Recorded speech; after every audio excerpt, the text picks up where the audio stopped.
Welcome. It is Monday Workout Madness. I am using this big microphone because I'm waiting for the little ones to finish charging because I forgot to charge them last night.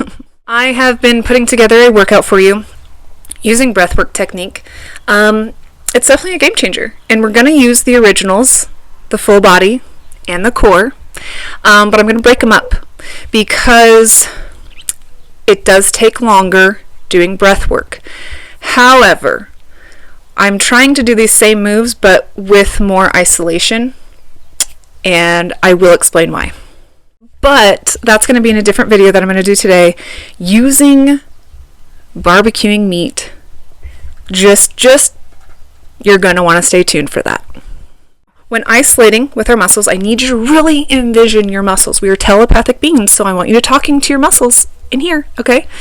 We have to remember how to reuse these so that we can melt the fat and use it as fuel and lubrication for our joints. Fat is so important for your body. So I want you to look at fat differently, and it's going to change everything. So we're going to get into those moves. We're only going to work on our upper body today, and then we'll get into it next week with middle section and then legs, and we're going to break it all up. It's going to be great. But I've been working on these for you. I wanted to put it to the test first to make sure that I was like knowing what the fuck I'm talking about. So let's get to this. Now remember, we only use 2 10-pound weights and 1 stretch band. If you want to go heavier, that's totally fine. You absolutely can. But I'm showing you that you can still work out and achieve really amazing results with just 2 10-pound weights and 1 stretch band. So come follow me for more. So come on over. Let's get our weights. And remember, you need your own music because I'm not allowed to play Pandora. Okay? And I'm not musically talented, so we can't listen to Upchurch, okay? You're going to have to put on your favorite workout music. Let's get started. Grab your weights. We're doing this outside, so you might hear my chickens. They might be laying eggs. They might just be being silly and playing around. It's like perfect right now under the shade, but it's like it's like a humid, but at least there's a breeze. And it's just like better lighting out here, and I just feel like being outside and not trapped in my room again, so. Remember, these workouts of mine are for all you homebodies who do not like the gym environment. Oh, welcome to my channel. It is Monday Workout Madness. Let's get this workout going. Now, with your breath work, okay, I'm going to show you in squats because it's hard to hold this thing because I'm waiting on my microphones, and a weight. So, in our squats, okay, I want you to really exaggerate your breath, okay? Okay, we're up already. I want your lungs filled up, and as we go down, I want you to blow out.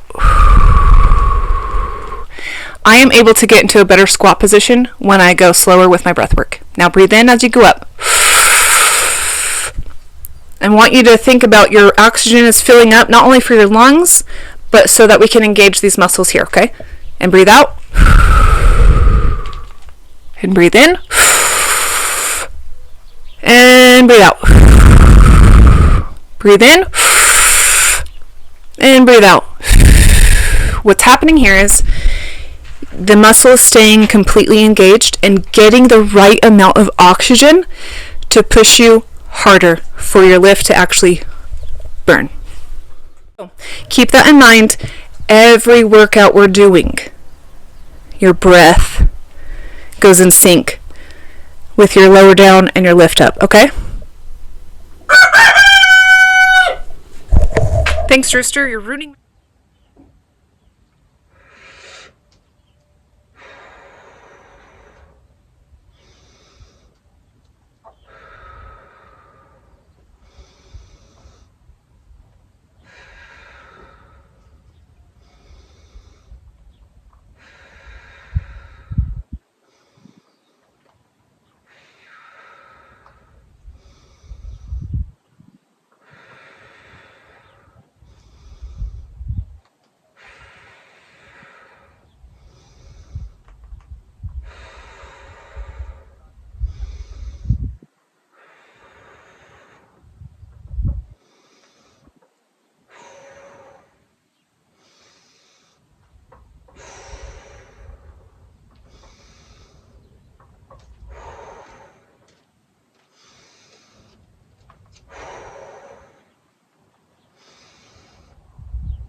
They're burning. That's as big as I want to go. I don't want to go much bigger, just more defined. My aesthetic is not your aesthetic. We have different goals, and that's okay.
Okay, so stay tuned for the stretches with the energy shifting and energy work on the stretches.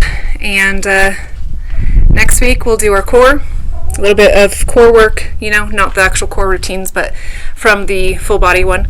We're working on that one first, breaking that one first, and then breaking down the core workouts the following weeks after that. And then stay tuned for the meat episode and me explaining exactly the elements, how we can trigger into them, tap into them, whatever you want to call it. I'm out of breath. And how to energy shift that and make fat work how we want it to work. We're not going to hate fat. We're going to make it remember what its actual job is. Its job is not just to stay in our body. Okay, and yes, a lot of that has to do with what we're eating and how much of it we're eating. If you're a calorie counter, by all means, do that. Do what works for you on that. I have a whole guide to reset you to clean eating. And we focus on clean eating. If you can grow it, you should eat it. That's the deal. And then I'll dive into, again, the topic how in Ayurveda, 'cause I'm studying to be an Ayurvedic doctor, in Ayurveda, how we use food and how some foods, some fruits and vegetables, might work for one person's body type and totally not work for someone else. So it's more than just calorie counting, and it's more than just weighing food, okay? It's really important what types of fruits and vegetables you're eating specific to your body type. And I'll give you a test. I know I already showed that, but I'll do it again. And I'll give you a test of things that you can go over so we can figure out what type of body you have. In Sanskrit, we call them Vata, Pitta, and Kapha, and I'll get into that a little bit. It's not really mine, so I can't touch too much on that, but you are also a free person who can totally learn all that too, because there is a school for Ayurvedic medicine. It's in New Mexico, or you can do online schooling for that, like I'm doing. So it's pretty awesome. And when you really understand how food works, it changes how you think about food. And that's what's important to all this. You might have different goals than I have. I'm not trying to be super yoked, but I'm also not trying to be thin and super small either. I got different goals, and no one ever talks about the mindfuckery about when you were trying to originally just lose all the fat and be super lean. And then when you kind of change and you want to get a little bit bigger, it's a mindfuck, and no one talks about that. And you're not alone. I'm right here. I'm with you, because I want like right in between, you know, strong but, you know, not super manly looking, and yeah. And I'm kind of just sick of everyone like, heavier weights don't make you huger. Maybe not for some body types, but most body types when you say that, are you looking in the mirror? You're yoked, okay? You're like an ox, okay? So stop telling people that. If that's what they want to do and be yoked, that's their goal. But don't lie. Heavier weights equals stronger muscles. Equals they're gonna get bigger. Yes. Okay. And that's okay. It all depends on your individual goal, okay? And we all have a different goal. I have a different aesthetic of what I want to look like. And I hope you do too, because that means you are amazing for just being you. Okay, so I will talk to you later. Stay tuned for those other videos coming up, and I'll see you on Craft Wednesday, because that's coming up. Have a good day. See you all later.